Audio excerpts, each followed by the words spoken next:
नमस्कार बच्चों। A very good evening to all. Welcome back in this lecture बच्चों। तो नॉर्मल इंसिडेंस कल मैंने शुरू कर दिया था। नॉर्मल इंसिडेंस का एक सवाल हमारा बचा था, तो आज की क्लास नॉर्मल इंसिडेंस से ही शुरू करेंगे और उसको एक सवाल को ख़त्म करके और फिर हम वापस से अपने खैर वो सवाल नहीं है, वो तो खैर क्या बताऊँ, वो एक छोटा सा, वो तो खैर आप लोग कर चुके हो क्वेश्चन, फिर भी मैं करवा दूंगा, ऐसा कोई इशू नहीं है। वो आपको आ जाएगा। वो सवाल मैं बातों ही बातों में करवा चुका हूँ।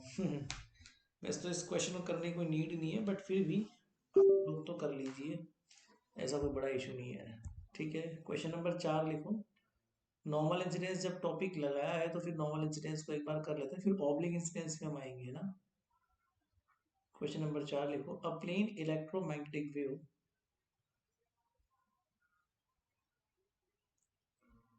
a plane electromagnetic wave of frequency omega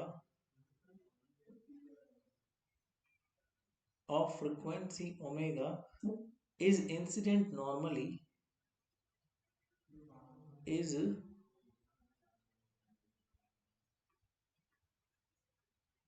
incident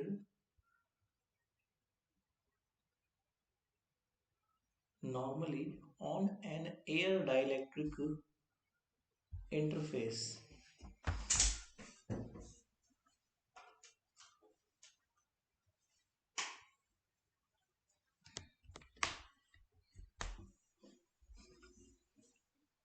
on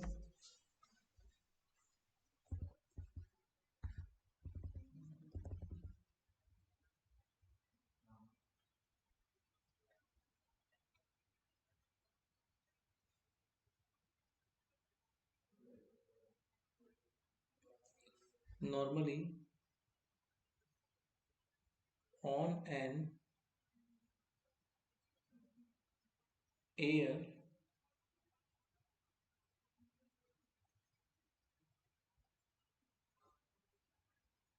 dielectric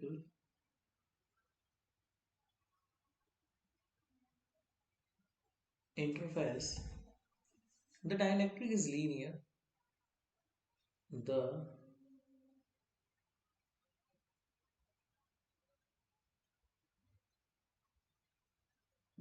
dielectric is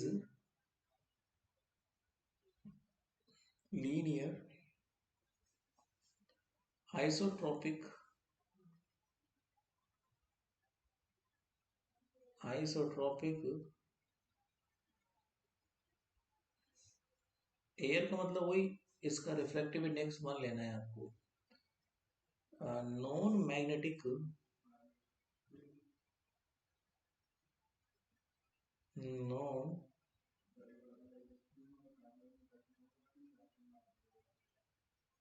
magnetic and its refractive index is n,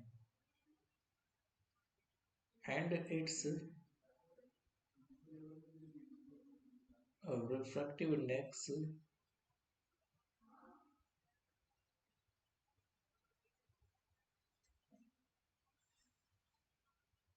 is n। ठीक है, the reflectance and transmittance, the reflectance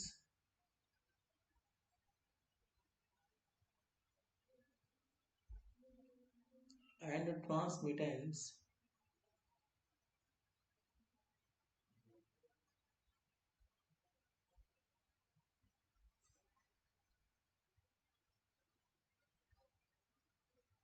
coefficients, coefficients from the interface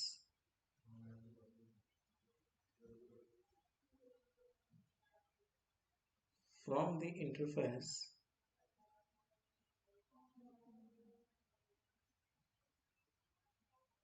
is given by,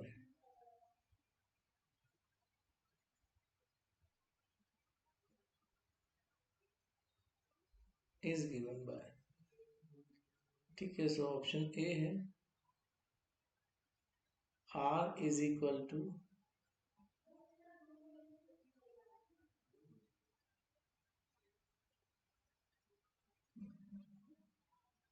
option B है 4n upon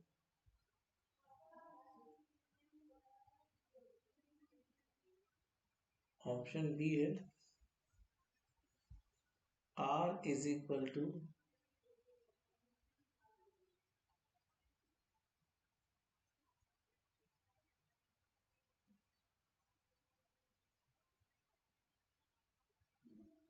n-1 upon n+1 का whole square और t is equal to 2 upon n+1 का whole square. Option C है R is equal to n-1 upon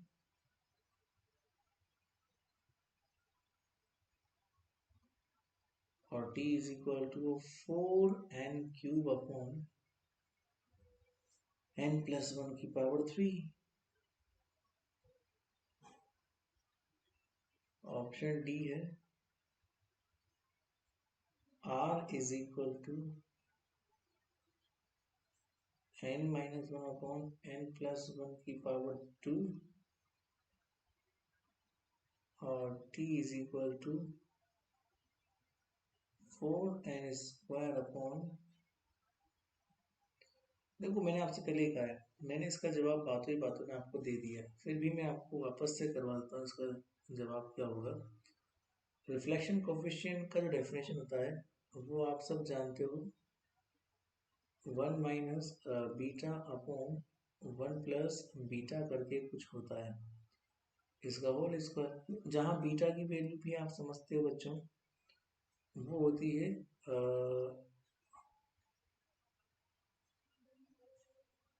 n2 upon n1, है ना, n2 upon n1 which is equal to n। और वो हम लोगों ने पहले भी बोला है v1 अपॉन v2 की टर्म्स में निकल सकता है, उसमें कोई सा बड़ा इशू नहीं है। तो जो आपका वैल्यू r का वैल्यू होगा, that means r is what, that is 1 minus n upon 1 plus n की पावर 2। ठीक है ना, ऐसा हम मान सकते हैं क्योंकि ये बीटा ही n कहलाता है, इसमें कोई बड़ा इश्यू नहीं है क्योंकि रिफ्रैक्टिव इंडेक्स इस तरह से ही डिफाइन होता है जैसा मैंने कर रखा है। बस वैसे ही t निकाल लो, t का वैल्यू आप जानते हो 4 बीटा अपॉन 1 प्लस बीटा की पावर 2 हो जाएगा और 4 n अपॉन 1 प्लस n की पावर 2 हो जाएगा। बस ये ऑप्शन ए इसका आंसर हो जाएगा, बस खत्म काम। अब जो मेन आज का हम लोग को करना है वो है ऑब्लिक इंसिडेंस, ठीक है ना। अब हम लोग इसमें ऑब्लिक का मतलब ये होता है कि आपका जो वेव है वो किसी पर्टिकुलर एंगल पर जाएगा और किसी पर्टिकुलर एंगल पर ही आएगा और किसी पर्टिकुलर एंगल पर ही ट्रांसमिट भी होगा, मतलब एंगल का रोल यहाँ पर प्ले होगा, यहाँ साफ साफ एंगल का रोल प्ले होगा। तो हेडिंग दो ऑब्लिक इंसिडेंस।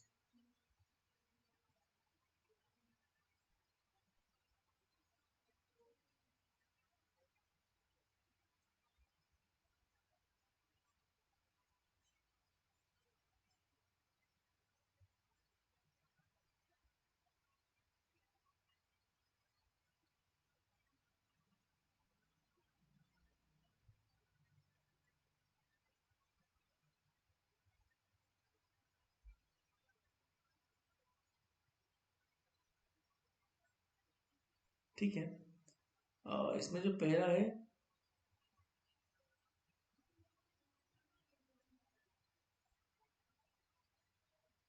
वो है if electric field,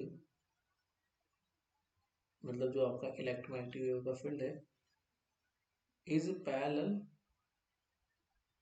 to polarization.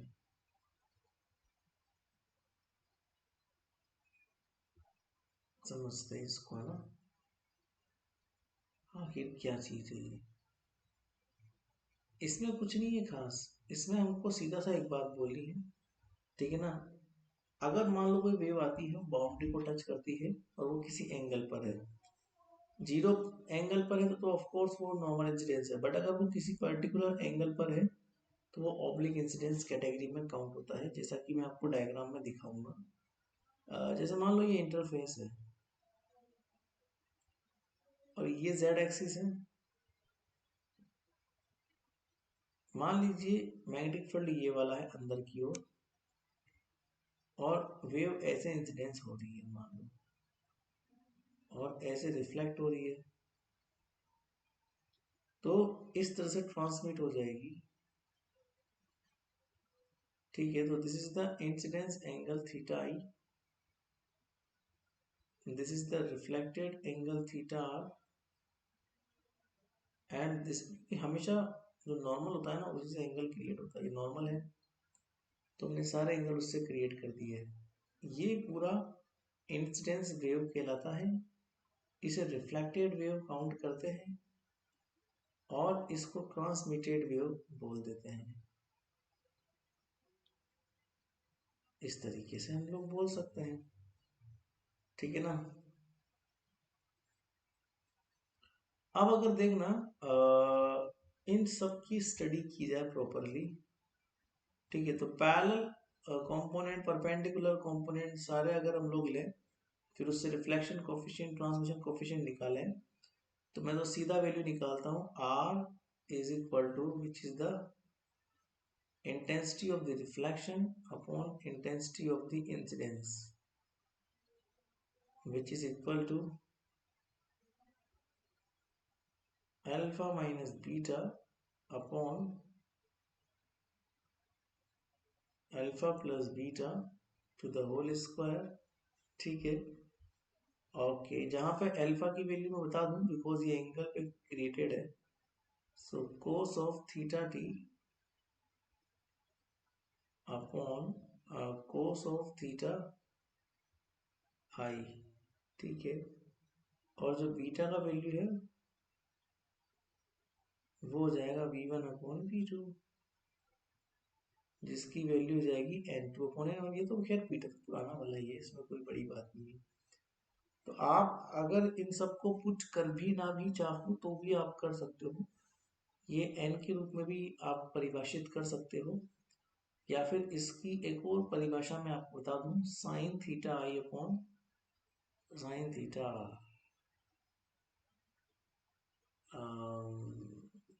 Sign theta t, ये भी एक डेफिनेशन हो सकती है। ये स्नेल्स लॉ से निकालते हैं हम लोग। एक्चुअली ये कहाँ से निकलता है, इसके निकलने का पीछे एक रीजन है, वो है फ्रॉम स्नेल्स लॉ। अगर आपको याद हो स्नेल्स लॉ, तो ये होता है ना n1 जिस थीटा आई पर आती है वो बराबर जिस पर जाती है थीटा टी पर। ऐसा कुछ याद आ रहा है कि 11th 12th के अंदर आप लोगों ने पढ़ा हो, है ना। तो यहाँ से निकाल सकते हो, कोई ऐसा बड़ा इशू नहीं है, ठीक है। दूसरा है ये सब वैल्यू आप चाहो तो ऊपर पुट करके आर की वैल्यू निकाल सकते हो। टी का वैल्यू भी मैं लिख दे रहा, 4 alpha beta upon alpha plus beta का होल स्क्वायर, ये एक हम बोल सकते हैं, है ना। हाँ, नॉर्मल इंसिडेंस अगर हो जाए ना मामला, तो फिर तो थीटा आई बराबर थीटा टी बराबर 0 डिग्री, सब 0 डिग्री हो जाएगा, तो फिर ये अल्फा की वैल्यू 1 हो जाएगी। अल्फा 1 हो जाएगा तो आपके सारे फॉर्मूले वैसे बन जाएंगे जो हम लोग अभी भी पढ़ के निपटे हैं, ठीक है ना। हाँ, इसमें एक चीज बोल सकते हो, स्नेल्स लॉ के अंदर भी ये बात जो है कही गई थी, ठीक है ना। स्नेल्स लॉ के अंदर ये बात बाकायदा कही गई थी, वो स्पेशल केस में आपको लिखा दे रहा, वो ये है total internal reflection. Total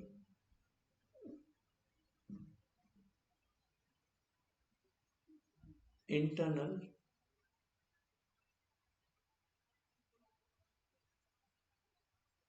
reflection. Actually ये तब होता है जब डेंसर से डेंसर टू रेयर मीडियम में बात आती है। रेयर मीडियम में बात आती है, इसमें क्या होता है कि sine of theta C is equal to होता है n2 अपॉन n1। ऐसा भी आप लोगों ने शायद पढ़ा होगा, ठीक है ना।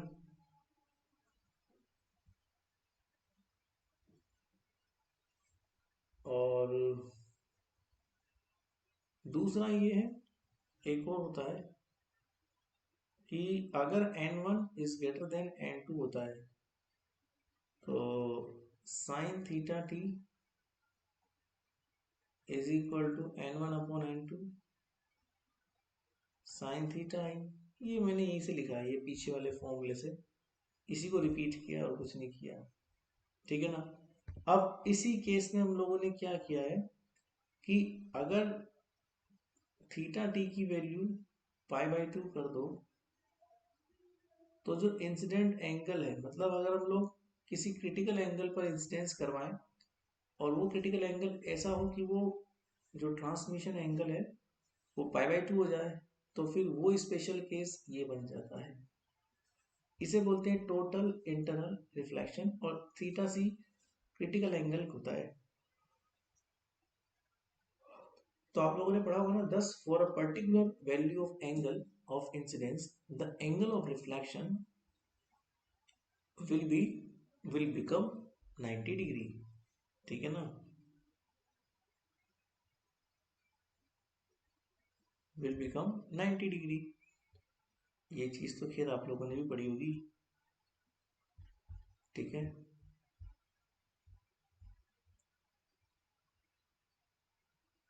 चलो सवाल करते हैं कुछ। क्वेश्चन नंबर 1 लिखो।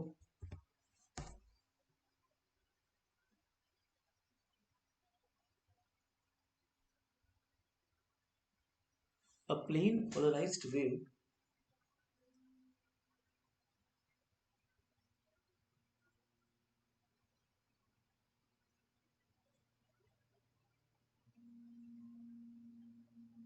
a plane polarized wave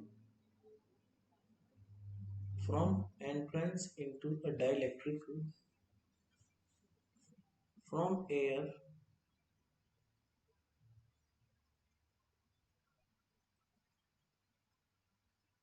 from air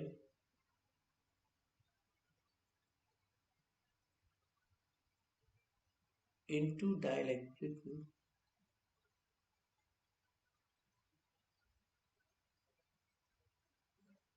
if the if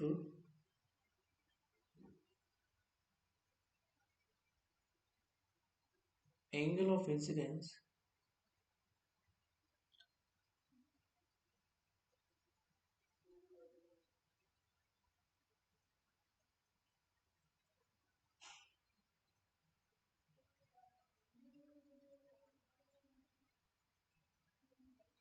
is 30 degree and refractive index of dielectric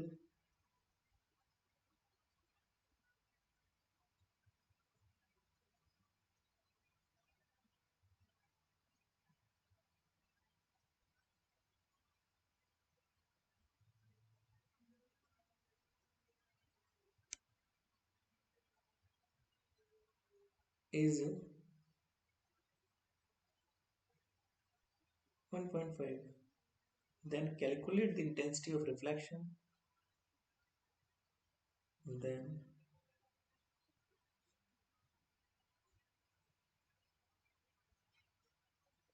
calculate the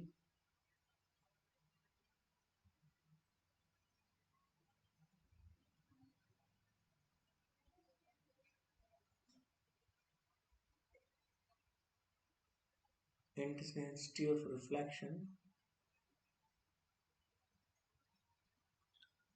and coefficient of transmission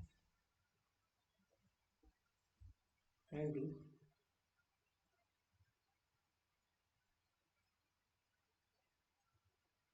coefficient of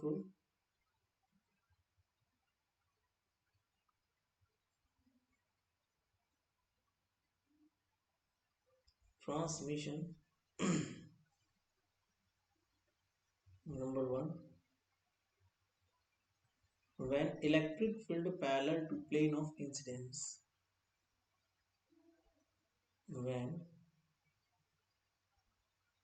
electric field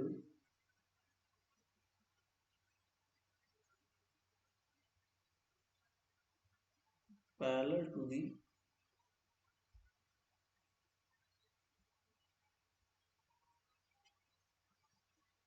plane of incidence. When electric field perpendicular to the plane of incidence.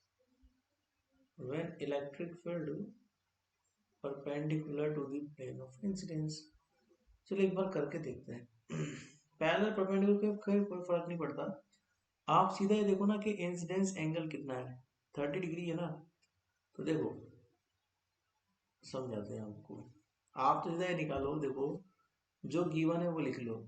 Incidence angle जितना है वो कितना है 30 degree और वही reflection angle है.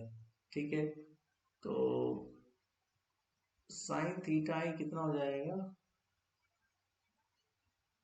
1/2 and cos theta आई कितना हो जाएगा √3/2 बिकॉज साइन 30 की वैल्यू इतनी होती है कोस 30 की वैल्यू इतनी होती है. तो जो n2/n1 होगा वो n हो जाएगा और साइन थीटा टी कितना हो जाएगा sign theta i upon 1.5 which is equal to sin theta is 1/2 multiply with 1.5 मतलब 1/3. ठीक है. और ऐसे निकल जाएगा cos theta T which is equal to 2√2/3. अब ये तो पूछा था उसने कि अगर मान लो एयर से डेंसर में आप जा रहे हो एंगल ऑफ इंसिडेंस कितना है रिफ्रैक्टिव इंडेक्स 1.5 है. तो रिफ्रैक्टिव इंडेक्स मतलब ये n का वैल्यू कितना है 1.5 n2/n1. तो मैंने ये वाला फॉर्मूला इजीली काम में लिया है ये वाला. तो sine theta T is equal to जो भी मैंने लिखा है n2/n1 मतलब रिफ्रैक्टिव इंडेक्स. तो ये फॉर्मूला काम में लिख के सीधा मैंने इसकी वैल्यू फाइंड आउट कर ली 2√2 अपॉन साइन थीटा टी की वैल्यू फाइंड आउट कर ली 1/3 और बस इससे निकल गया कोस थीटा टी का वैल्यू. ठीक है. तो उसने क्या कहा था कि calculate the intensity of reflection and coefficient of transmission. अब ये वैल्यूज आपको आर और टी के अंदर पुट करनी पड़ेगी तो निकल जाएगा ना.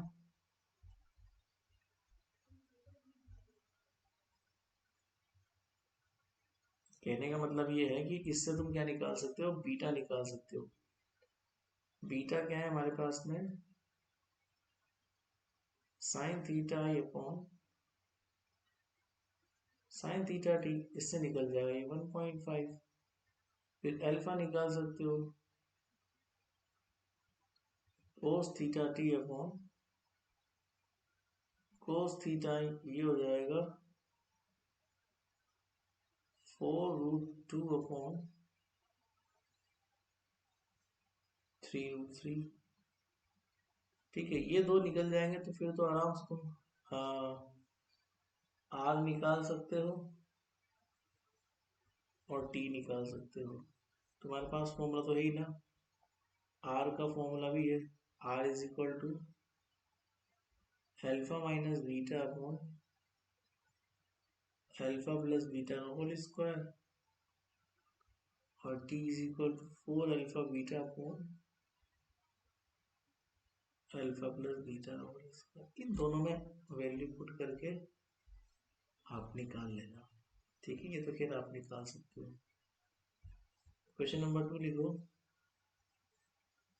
An interface of air glass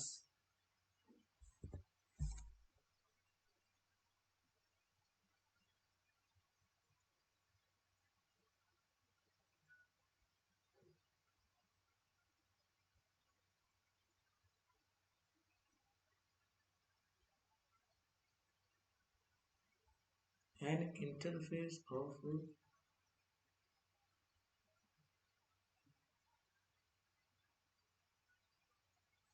air glass in the position of normal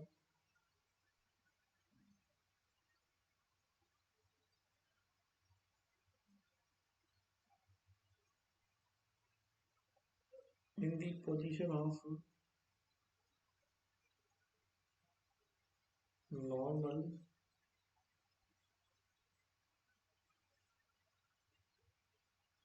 of incidence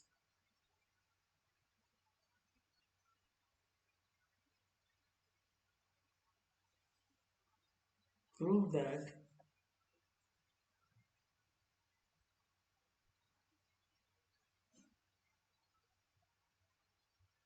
only 4%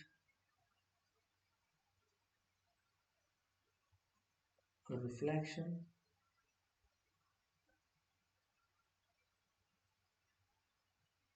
of light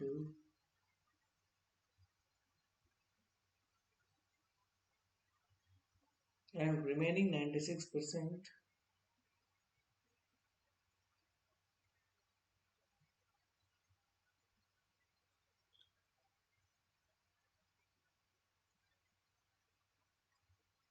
is transmission.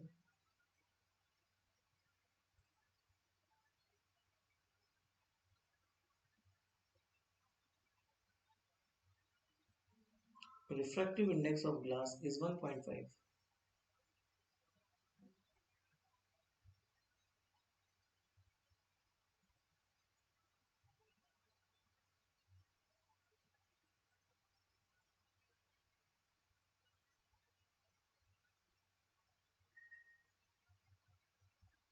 चलो करते हैं ये भी।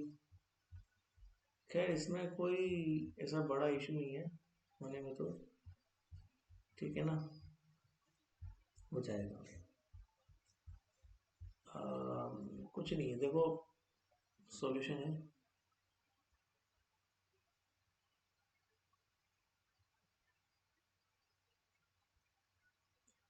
आर जो होता है ना, उसका सिंपल सा फॉर्मूला होता है 1 minus beta upon 1 plus beta is equal to, या फिर बीटा को हम एन भी बोलते हैं, तो 1 minus N upon 1 plus N का होल स्क्वायर, और बीटा का वैल्यू जो होता है वो होता है n2 upon n1 which is equal to n, जो कि आपको दे रखा है 1.5। तो आप r निकाल सकते हो 1 minus 1.5 upon 1 plus 1.5 to the whole square which is equal to 0.5 upon 2.5 to the whole square, that means 25 25 पंजे,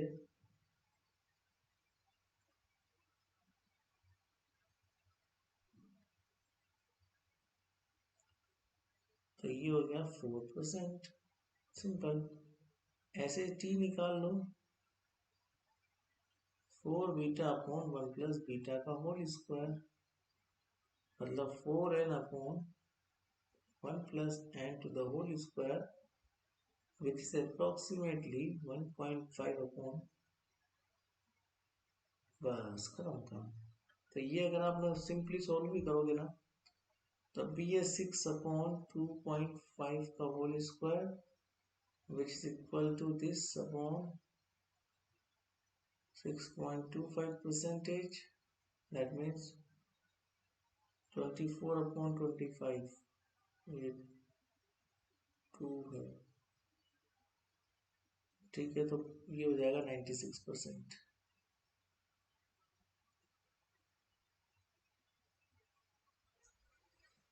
सिंपल होता है बच्चों, देखो ऐसा कोई खास नहीं है ये, बस अब ये है कि कल हम ऑब्लिक इंसिडेंस का ये वाला क्वेश्चन पढ़ेंगे।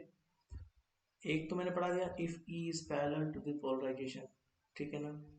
अब दूसरा कल देख लेंगे एक बार कि if E is perpendicular to the polarization, तो दोनों केस हमारे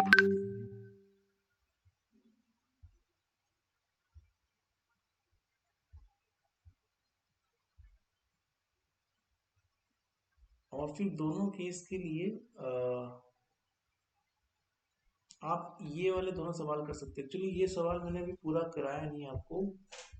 इस सवाल में दो चीजें हैं, when electric field parallel to the plane of incidence और when electric field perpendicular the plane of incidence. तो मेरे को इस सवाल को भी कल पूरा करवाना है, क्योंकि इसमें दो केस बन गए ना अपने, और इनकी वैल्यूज रखने पे। अच्छा मैंने ये लिखा है नहीं आपको, एक मिनट को मैं लिखा देता हूँ उसका फॉर्मूला फाइनल। थीटा टी की फॉर्म में लिखा जरा, जस्ट होल्ड डाउन, ये रहा। तो इस केस में रिफ्लेक्शन कोफिशिएंट का जो फॉर्मूला है वो ये बनेगा, अल्फा और बीटा की वैल्यूज पुट करने के बाद इसके फॉर्मूले बनेंगे R when electric field is parallel to the plane of the polarization, that is tan of theta I minus theta t upon tan of theta I plus theta t, or t when electric field is parallel to the polarization, that is twice of cos theta I sin theta I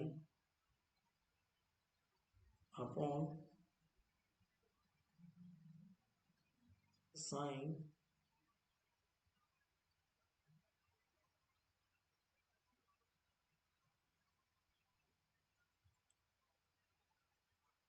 cos theta I minus theta T. बस, तो ये जो सवाल है इसका पहले का answer तो इस फॉर्मूले से निकल जाएगा, और दूसरा जो है ना पैरेलल परपेंडिकुलर वाला, वो मैं कल कराऊंगा, ठीक है ना, वो मैं आपको कल ही कराऊंगा। तो खैर ये पैरेलल वाला तो मैंने आपको निकलवा दिया। तो these both formulas are properly work for the parallel formula. तो ये सवाल अभी हमारा पूरा हुआ नहीं पहले नंबर का, ये कल हो जाएगा पूरा। दूसरे नंबर का जरूर पूरा हो गया, तो सेकंड नंबर को आप हैप्पीली बोल सकते हो। बट हाँ, मैं जब परपेंडिकुलर वाला केस कल आपको पढ़ाऊंगा ना, तो फिर ये सवाल पूरा हो जाएगा, जब हम लोग परपेंडिकुलर वाला केस ढंग से कर लेंगे तो वो वाला काम भी हो जाएगा। ठीक है, तो कल वाली क्लास के लिए इंतजार करो। थैंक यू, और पढ़ते रहिए, रिवीजन करते रहिए। चीज़ें बहुत सारी इकट्ठी हो चुकी है अब आपके पास में, इन सबको आपको सही से देखना होगा। Bye bye.